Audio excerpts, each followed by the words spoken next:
let the person that's knocking me down give me food, religion, or anything. I'm not listening to nothing you're saying because it's only to control me. I'm aware of that. Fear is implemented. It's a program to stop us from making our dreams come true. And most of the things we're scared of never happen until you think about it so much that you manifest it. You know, when you're sitting around thinking about shit you're scared of, that means you're not doing nothing about it. Because when you're doing shit, you ain't thinking about the past, you're thinking about what's in front of you. Ooh, that's the shit that I like. You a church girl, but you like Christ. You ain't never had probably least not this kind. I'ma fuck you all night off a perk. Off a perk back. Yeah, leave bitch with the hurt back. Where the work? Where the work at? My young niggas waking up to serve. They wanna see me do my dance in these $1,000 pants. Don't disrespect me and my mans. Whole lot of choppers on your ass. Slam, we just putting dollars on your head. This ass nigga gave his mama to the feds. Little brother, big brother, solid got the dreads. DZ, DT, solid keep the bands. Little bitch can't keep her pussy out my hands. Got a real hood rat sookie on my hands. House like a blues roll the cookies on their ass. I be in the bay rolling cookies on their ass. I be in the nuts, weed got me as busters. Cause I can't be jealous of weed, I'm never stressed. I see the booty from the bottom, that thing a double decker. Let my white boy shoot on that thing, you say I'm decker. Heard you used to chew on that thing, had a selector. I be popping all the pills like he bludgeon. These drugs ain't a joke, my nigga, I'm just telling. Your manager got you on the shelf and he selling. They wanna see me do my thing in these brand new BB chains. Don't disrespect me and my game. T-shirt full of blood stains. Already had dirt on your name, now your best friend got a t-shirt, your name dig that. He by swerving your lane, AK hit a nigga in the stomach, knock off 6-pack. Like soon as it a click clack, you know that's the end of real rap, that's the end of the bullshit. You know I got a full quiz,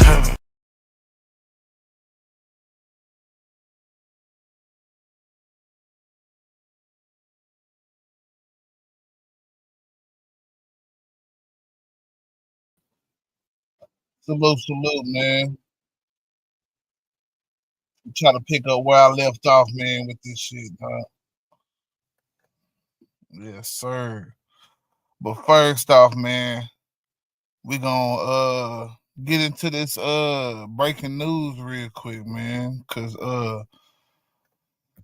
Sauce Walker, man, has become the latest victim, or really his artist has become the latest victim of this gun violence in the streets, man.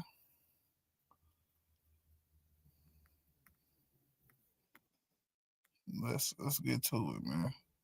Let's hear some of what Al got to say about this shit. Al Prophet, for y'all who don't know.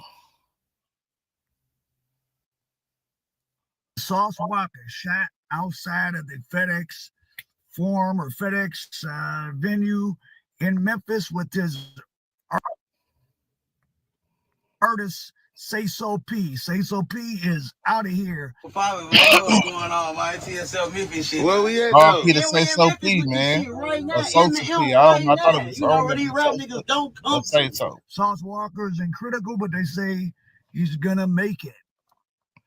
So now it's like every day. This is like the apocalypse of street culture. Every day now, every couple days, something. But Sauce gonna be here, man. Sleep here, stay here, man. You know, so as long as we want to, man. You dig what I'm saying? Certified, man. This shit going on.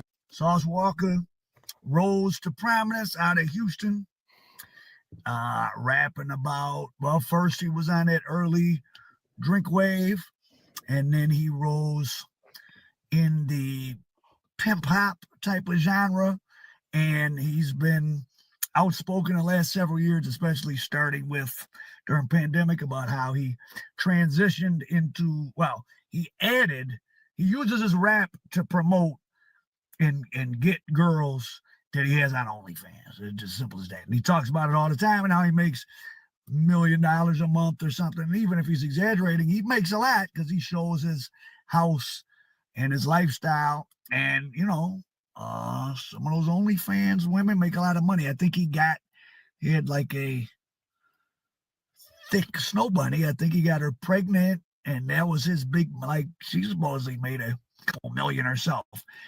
And of course, he's known as a great rap hustler, and maybe that's what he was doing He was down there in Memphis picking up the bag, and that's what you got to do. You got to go into these nooks and crannies. You got to go where the other people don't want to go.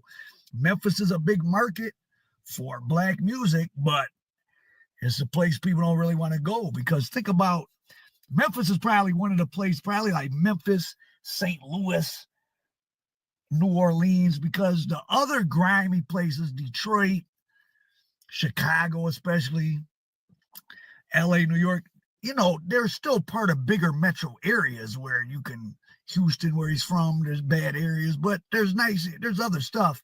Memphis, this Shelby County, the whole county is not even quite 1 million people. The city of Memphis, like 600,000, most dangerous city in America last year. So Memphis has claimed another victim.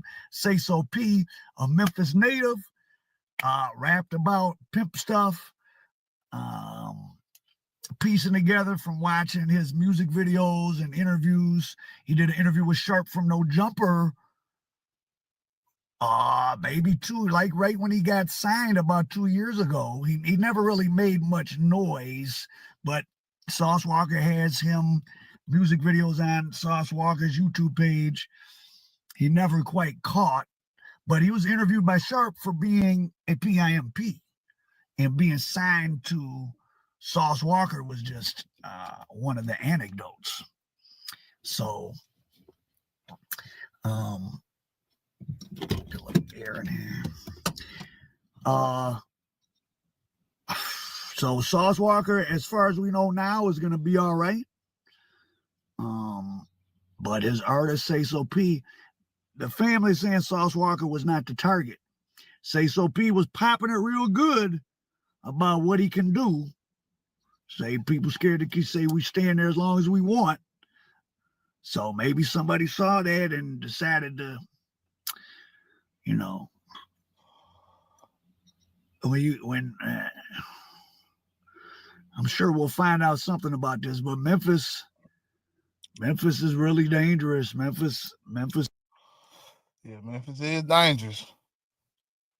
But Memphis ain't just dry ass out here shooting folks either, man.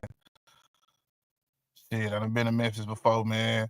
And I got plenty of love out there, man. Niggas in Memphis ain't just, oh yeah, you a nigga, yo, you just some nigga with some ice and chains and shit, let me shoot your ass. They might though, you know what I'm saying? But from what I done seen, man, you actively gotta be antagonizing the situation. And then like I say, it's always those freak accidents where a nigga might have just been at the wrong place at the wrong time type shit. But the rap ego, man, is so boosted these days, man. A lot of times, man, people just see it like, hey, man, this is the lick. This is the lick I'm coming up on, man. I'm gonna take my chance getting that chain off homeboy. I'm gonna take my chance trying that nigga because he swear he hard and shit. You know what I'm saying? This, that, and the third, man. And for a lot of niggas is getting bread, bro. Shit, you a meal ticket to some of these niggas out here, man. We gotta start moving more safe, man. We just got finished dealing with so much, bro. Here in Texas, at least, you know what I'm saying? Sauce not too far from Dallas. I mean, 4 hours, 3 hours and a half, whatever. Shit, man. Lil Ronnie just lost his life at the car wash. Now, I know a lot of times they say, rapper die in his own city type shit. But shit, nigga, you can die anywhere. So, something to think about, man. Now, not gonna spend a whole lot of time on it because all the details haven't got out there yet. But we're gonna go get back into our review of what's going on with the media, man, and how the media, you know what I'm saying, portrays one story over the other. You know what I'm saying, or one story versus another. You know what I'm saying? So we're gonna get back to Fox 4 Crime Files, man. The week of March 9th, man. And pick up where we left off on my last video earlier today, man. So let's go. Sex charges. Hello, everybody. I'm Heather Hayes. And I'm Steve Eager. It's 9 o'clock. An Oklahoma grand jury indicted Gateway Church founder Robert Morris on 5 felony counts. The allegations emerged in June of last year when the Christian Post published a woman's story alleging she was abused by Morris starting at the age of 12. The church first said it was aware of Morris's past, quote, moral failure, then later said it did not know her age, the victim's age, or the extent of the abuse. 3 days later, Morris resigned from Gateway. In November, Gateway announced it removed multiple elders who knew the victim's age at the time of the abuse, and now Morris is facing those criminal charges. Casey Stiegel in studio with the developing story. Casey. Yeah, good evening. This was a case that garnered national attention last summer and brought down the man who founded one of the largest mega churches in the country. But tonight, disgraced Pastor Robert Morris faces more than embarrassing accusations. He's now staring down felony charges for his alleged misconduct. The 5-page multi-county grand jury indictment from Oklahoma contains disturbing details, outlining 5 separate counts of lewd or indecent acts to a child, starting on or about Christmas Day, 1982, stating Robert Preston Morris, quote, did intentionally touch or feel with his hand the body or private parts of CC, who was 12 years old at the time. All court documents do not name the victim. The initials, timeline, and details match the allegations made by Cindy Clemishire. And while Fox 4 does not usually... And speaking of, you know what I'm saying, pastors, you know what I'm saying, how many people really heard this story over the Ricky Floyd murder, man? You know what I'm saying? Not many, I bet. You know what I'm saying? Maybe here in Dallas, not here in Dallas, but here in Texas, East Texas, and Northeast Texas and shit like that. But I'm just saying, dog. Like, homie, you know what I'm saying? Been messing with kids for what it seemed like some decades. So what the hell is that? What is that, bro? But let's go, man. Identify victims of alleged sexual abuse, Clemishire went public with her story last June, detailing moments of her childhood in Oklahoma, where she says Robert Morris molested her repeatedly. At the time, Morris was a traveling preacher and would stay at Clemishire's home. Aside from 2 alleged crimes in 1982, the indictment outlines similar instances in January of 1983 and 1985. According to court paperwork, it escalated when his victim was 13 or 14, highlighting incidents between January of 1983 and 1985, when Morris, quote, removed her clothing and rubbed his clothed body against hers while inside a parked car. On Wednesday, an attorney representing Cindy Clemishire released this statement to Fox 4. After almost 43 years, the law has finally caught up with Robert Morris for the horrific crimes he committed against me as a child. Now it is time for the legal system to hold him accountable. My family and I are deeply grateful to the authorities who have worked tirelessly to make this day possible and remain hopeful that justice will ultimately prevail. Last June, Morris stepped down from his position as senior pastor at Gateway Church in Southlake after Clemishire's allegations came to light. Right, Morris is a well-known pastor nationwide, once a spiritual advisor to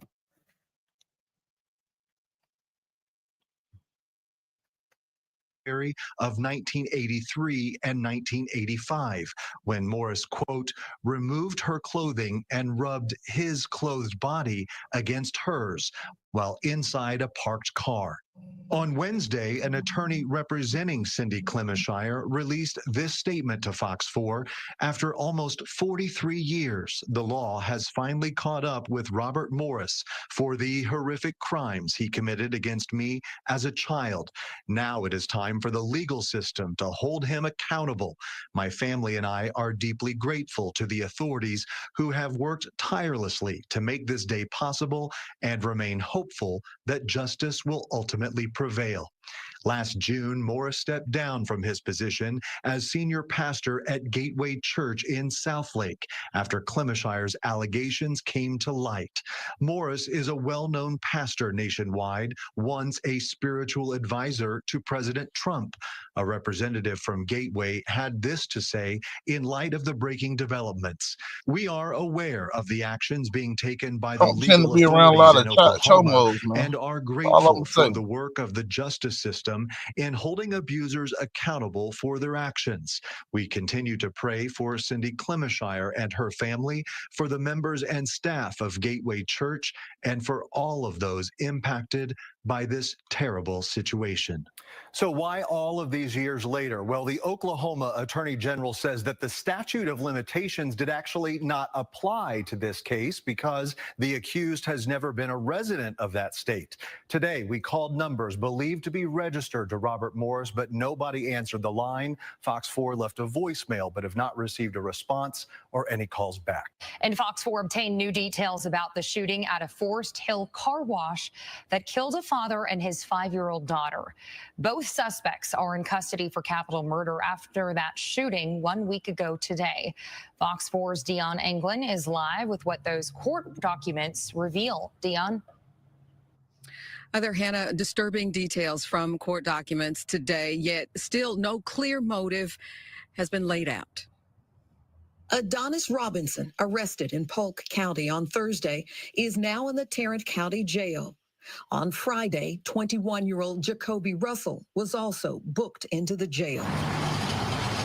Both men are facing capital murder charges in the Forest Hill car wash deaths of rap artist Ronnie Sibley and his 5-year-old daughter Armani.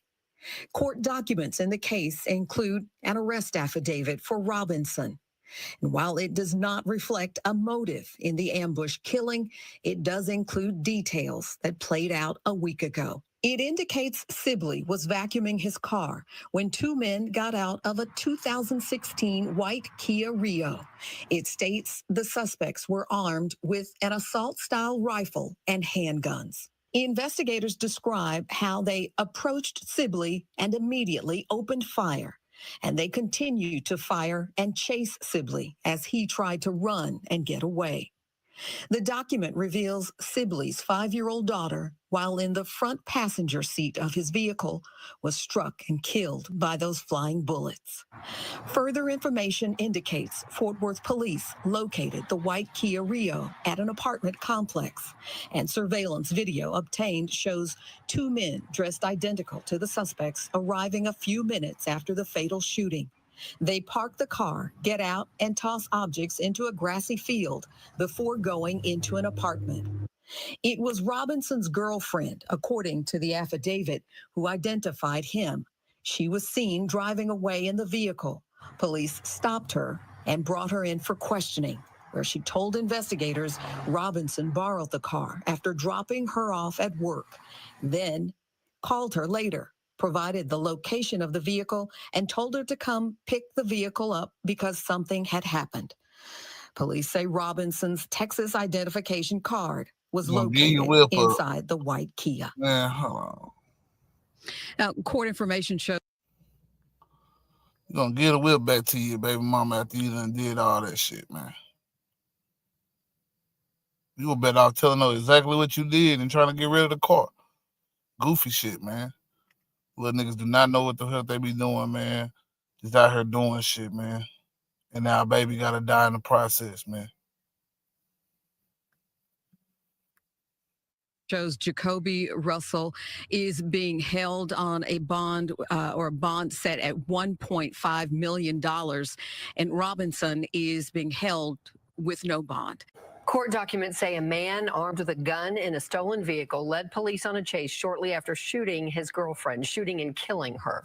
Fort Worth police say Dylan Jones here shot Ariel Levy in her apartment, then took her SUV and phone. When police found him, he took off in that SUV, leading police on a multi-city chase. Look at all those police vehicles following. Fox 4's Peyton Yeager spoke with a witness to the chase. The suspect, Dylan Jones, now faces the charges of murder and evading arrest after Fort Worth police say he killed his girlfriend. He led police on a dangerous chase through Tarrant County, putting many lives at risk, running red lights and driving on the wrong side of the road. The family of Fort Worth mother Ariel Levy sent Fox 4 this photo Tuesday, saying they will miss her forever, especially her two children. Fort Worth police say the 28-year-old was murdered inside her apartment by her boyfriend, 30-year-old Dylan Jones. Levy's family confirms the two were dating. According to an arrest warrant affidavit Fox 4 obtained on Tuesday, were dispatched to a home Monday evening in South Fort Worth. The caller stated Jones showed up, claiming he, quote, blacked out and killed his girlfriend Ariel. The caller also noticed blood underneath Dylan Jones's fingernails. By the time Fort Worth police arrived at the caller's house, Jones was already gone, but he wasn't far. The suspect drove by in the suspect vehicle. So officers attempted to pull him over. A dangerous 40-minute police chase began through Tarrant County. The pursuit 90 miles per hour. Tracy Jordan took this video, alarmed by the amount of police cruisers traveling through Hearst. Pushing 30, 40 police cars, and then all of a sudden they come up to precinct and they start making a U-turn, so they start coming back at us. This video, also sent to Fox 4, shows a front row view to the end of the chase near Precinct Line Road and Grapevine Highway. Officers put out stop sticks, and the black SUV eventually comes to a halt.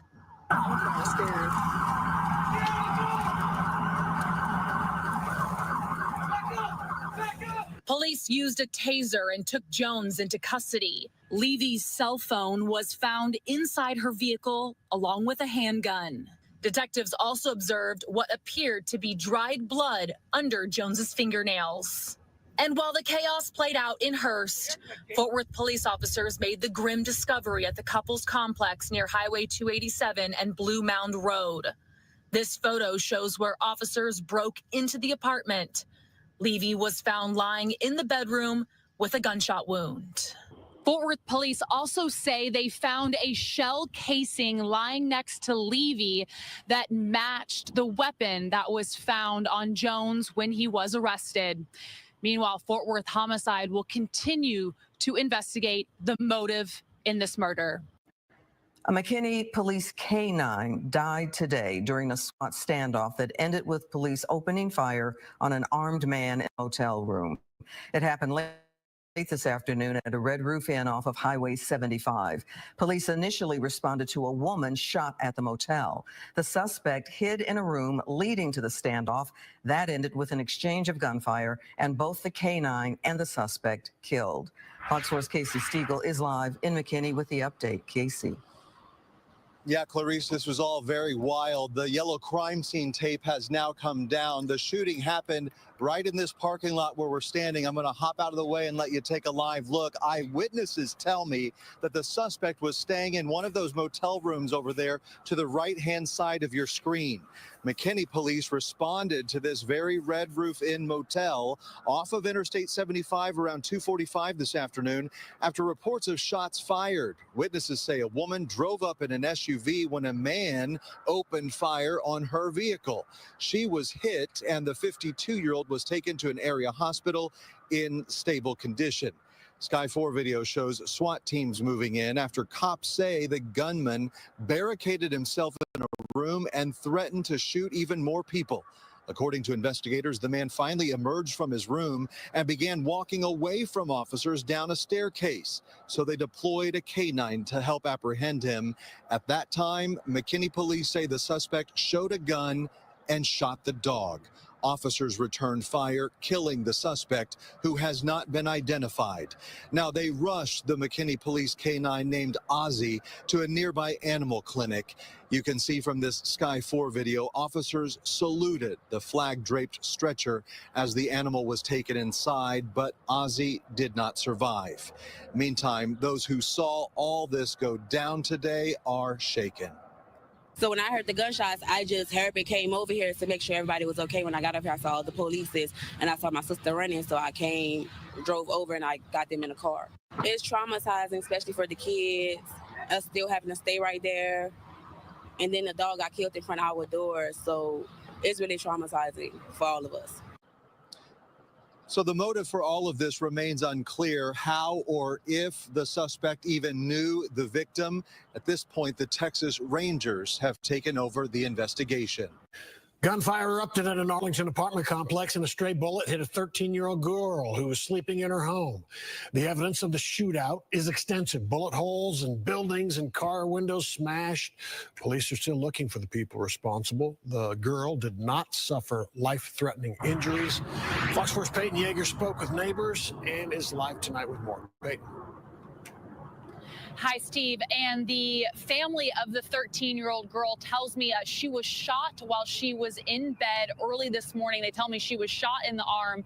She was taken to the hospital, and then she was released earlier today. Now, many neighbors tell me they heard multiple rounds of gunfire, followed by many people screaming.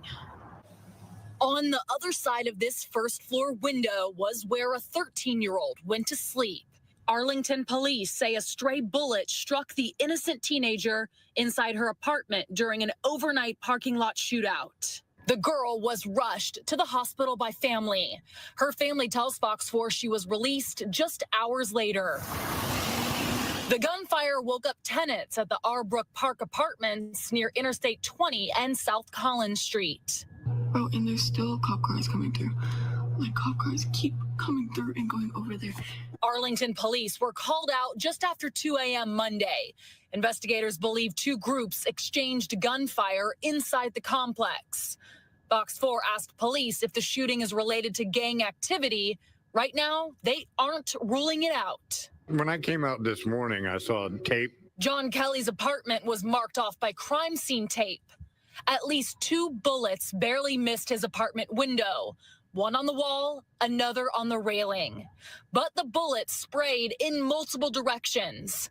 Glass covered the ground. Multiple vehicles had windows shot out, one with a car seat in the back. Kelly concerned with the amount of evidence markers just steps from his front door. I noticed that there were 50 of them because the ones that came closer were 46, 7, 8, 9, 50.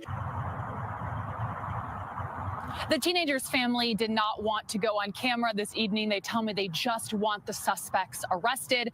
Meanwhile, Arlington police not releasing any type of suspect information, and no arrests have been announced. If you know anything regarding this shootout, contact Arlington police. 5 people are dead, including children, and at least 4 other people are fighting for their lives after a drunk driver caused a chain reaction crash in Austin that happened around 11:30 last night. And the man now charged with this violent accident was behind the wheel of an 18-wheeler.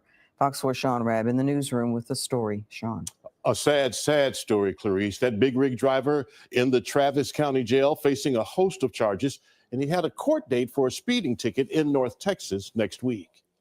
Crumpled cars, smashed SUVs, and twisted trucks sit on southbound I-35 in North Austin. Daylight reveals the deadly multiple vehicle collision Thursday night. 17 vehicles and 17 victims. 5 patients have been pronounced deceased on the scene.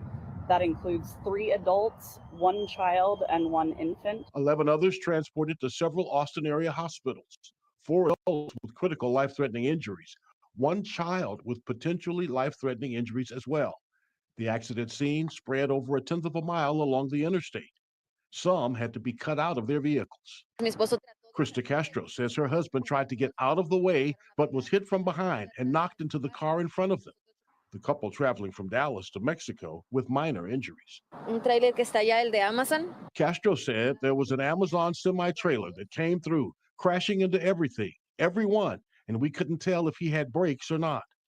Solomon Weldakiel Araya was arrested and charged with 5 counts of intoxication manslaughter, 2 counts of intoxication assault. The 37-year-old was driving an 18-wheeler. Weldakiel Araya was supposed to be in court in Wilmer, just south of Dallas, this coming Tuesday for a 63 and a 30-mile-an-hour zone speeding ticket. An Amazon spokesperson in a statement writes, "This is a horrible tragedy, and our thoughts are with all those involved. We're looking into this further and will cooperate with law enforcement as they investigate." Austin Fire Department grateful for the Good Samaritans who assisted some of the injured. With our total of 17 patients, with everything that the chaos that we had here, the bystander support at the initial onset of the call were very helpful. And the National Transportation Safety Administration on X sending a GO team to Austin to investigate the crash. They'll work alongside Austin police. Sean, thank you. Well, more than 50 dogs were taken from a home in the Fort Worth suburb of Watauga. Authorities say they were living in filth at that home connected to an animal rescue.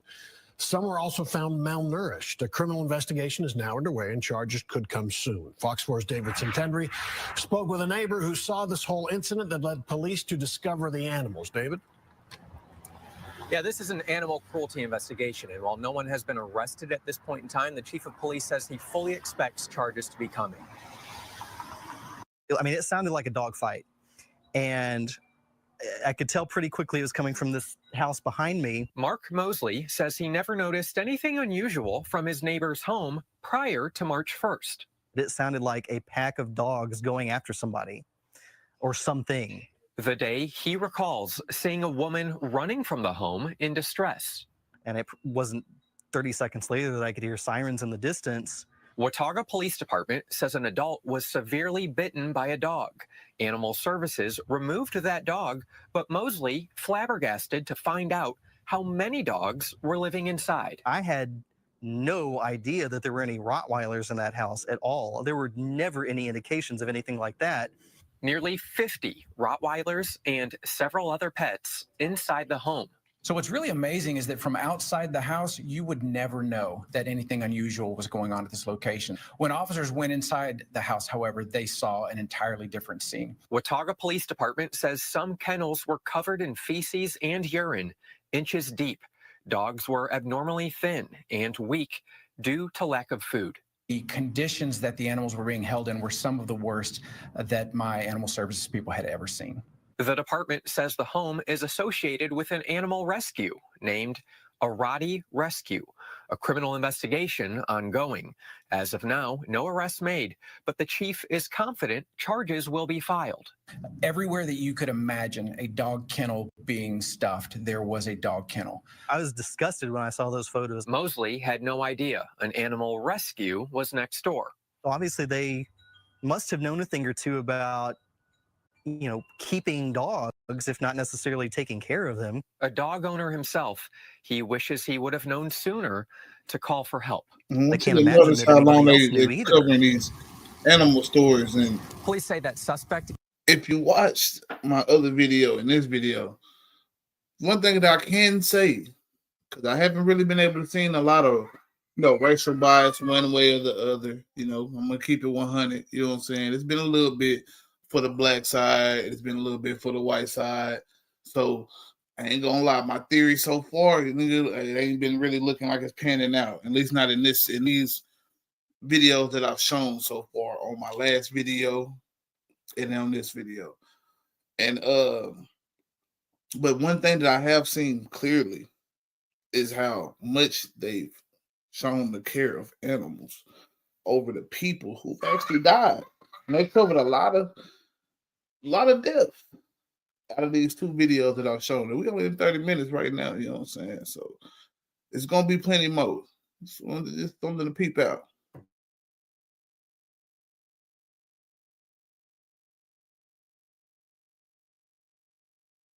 Is cooperating. Now, the dogs have been removed from the home. Fort Worth Animal Care and Control has taken some of them in, and right now it's encouraging different rescue services to assist them. It's also waiving adoption fees for its larger dogs in an effort to encourage people to adopt. A Collin County man will spend 15 years in prison for stalking and attacking women across the county. Prosecutors say Tyler Wakefield attacked at least 2 women and would look for victims at parks. Plano police were able to stop him right before he attacked another woman, they say. Fox 4's Peyton Yeager spoke with the DA about the case. She joins us now. Peyton. Hi, Heather. And the court heard chilling testimony from these 2 victims. The Collin County District Attorney praising these 2 women for having the strength to testify and also praising the detective work on this case. The DA calling Tyler Wakefield a serial predator. Take a look. This photo taken by a Plano police detective. Tyler Wakefield seen sitting in his vehicle watching a female jogger in Allen. Officers staked out a park off St. Mary Drive. Just as Wakefield was about to approach the jogger, officers stepped in and arrested him. Wednesday, the Collin County District Attorney's Office announced the 27-year-old was sentenced to 15 years in prison after a series of escalating targeted attacks on women. Back in July 2022, Plano police were called out to an apartment complex near Preston Road and Legacy Drive. A woman said a man, later identified as Wakefield. Get off of this for a minute, man. Cause so far I haven't got much of a bias in this situation. And it's not to say that it's not there. It's just that I haven't been able to pick up on the bias. I mean, they get so good at it now that this shit is it's, you know what I'm saying, easily to, you know what I'm saying, hide, bro.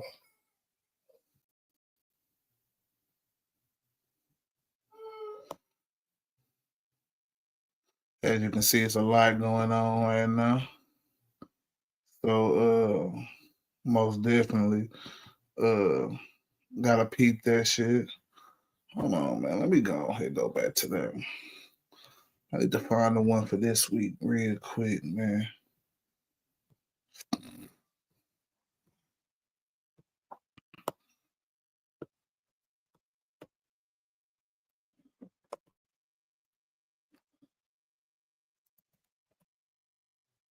Gonna get off here in a minute, though.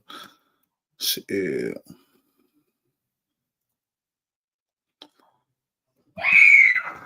Son, man, he ain't gotta be that loud. You do not have to be that loud.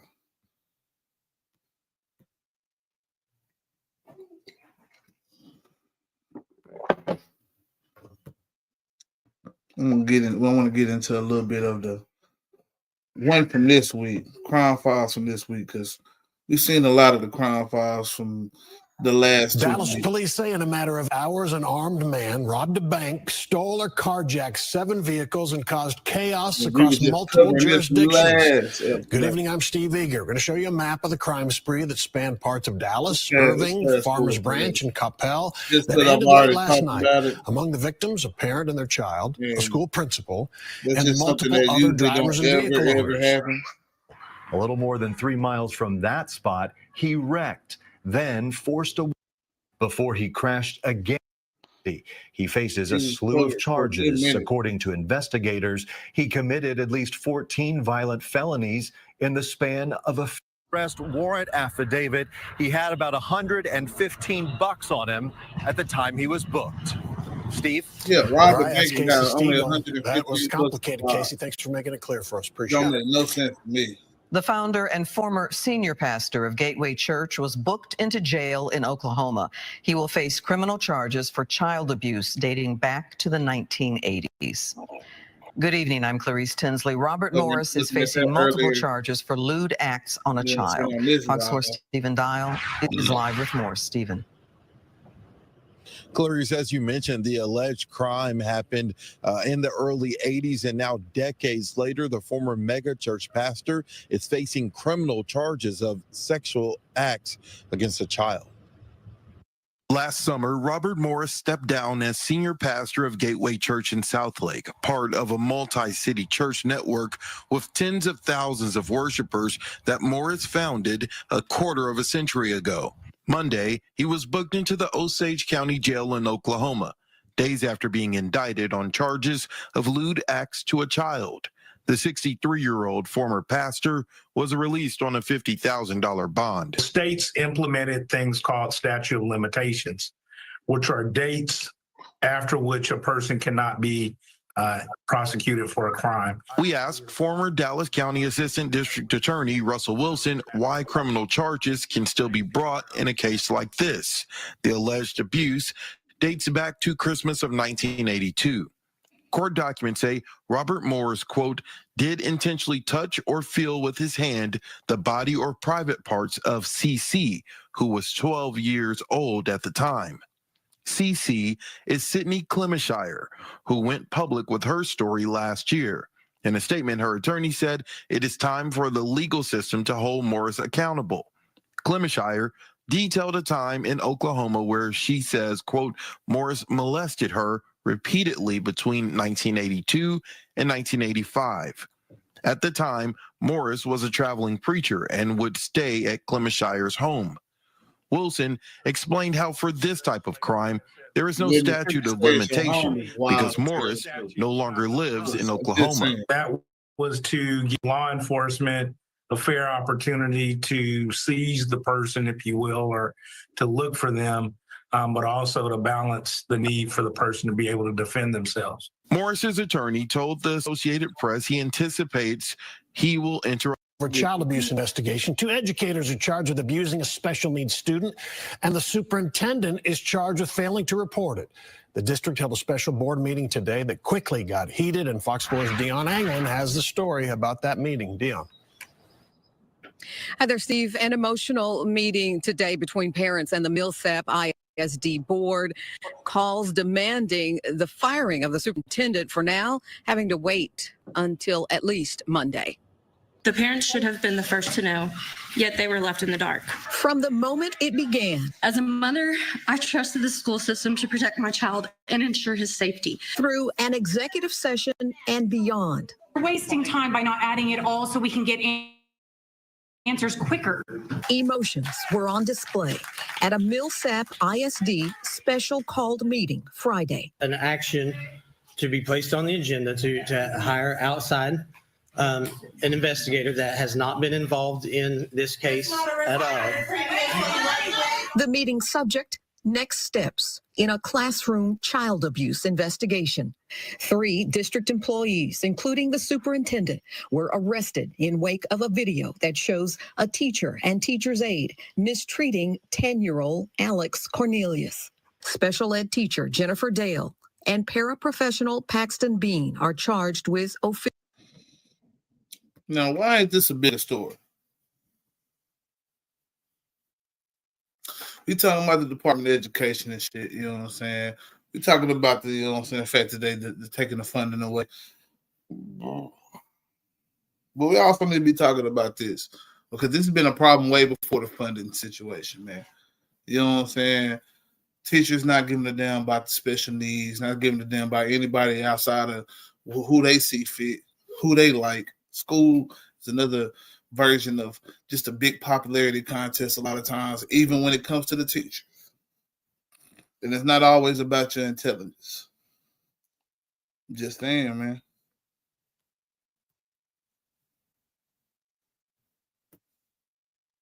Official oppression. Bean is also charged with injury to a child for a separate incident.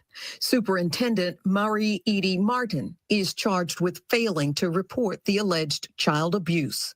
The boy's mother says 3 weeks passed before she was notified. She needs to go. She needs to go today. Parents had hoped Friday's meeting would end with Martin's firing, yet she will remain on unpaid leave with a decision on termination now delayed until Monday. This woman is giving y'all advice. Y'all need to I want you guys to consider how you're going to conduct this investigation where these teachers who have been led by fear and silence for so long can actually feel like they can speak up. We are, again, placing it on the agenda on Monday to go back and to make sure that everyone has been investigated fairly. The meeting scheduled for Monday will address the personnel matters, an outside investigator, and likely nepotism in hiring. The State Board of Education member representing the region also shared with board members his opinion in the matter stemming from. Now, hold on. I thought it was all about this good old DEI and shit. You know what I'm saying? They was just hiring niggas all the time. So they actually end up hiring their own peoples, their cousins, their brothers. We see 2 white ladies here, man. I'm not saying that black people don't have never had no cases of abuse and shit like that. I'm just saying, like, come on, man. Nepotism in hiring. Oh, okay. But I guess, you know what I'm saying, Trump, he gonna clean all that up, huh? That's what the media want to tell you.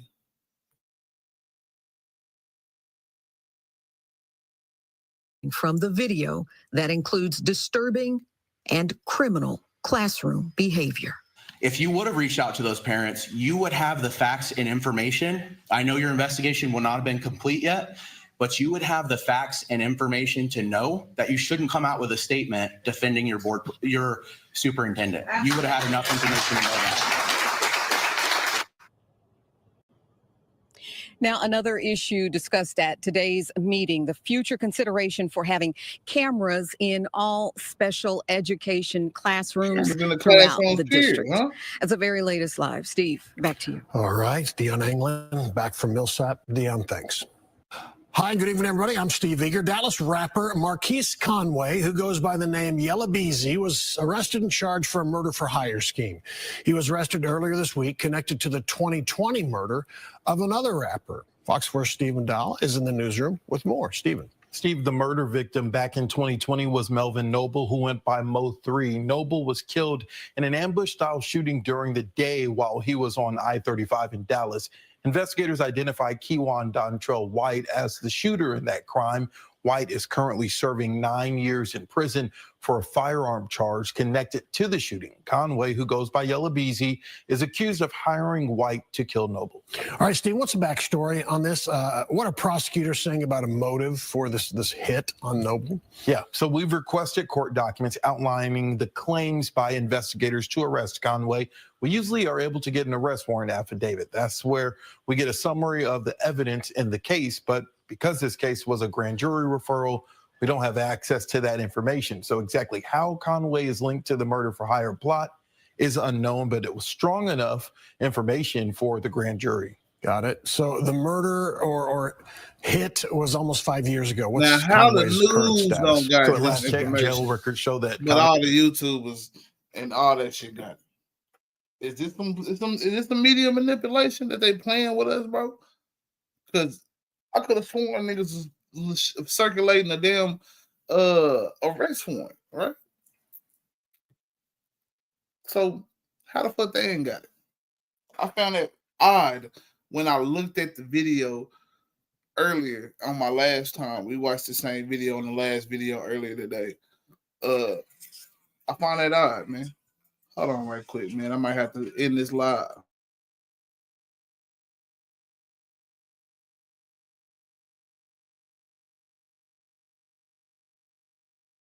Conway is still in jail being held on a $2 million bond. If he is able to bond out, there's a list of things that he would have to abide by to be in those rules and regulations until his court appearance. Got it. Okay. All right, Stephen Dow in the newsroom. Thank you, Steve. The Granbury community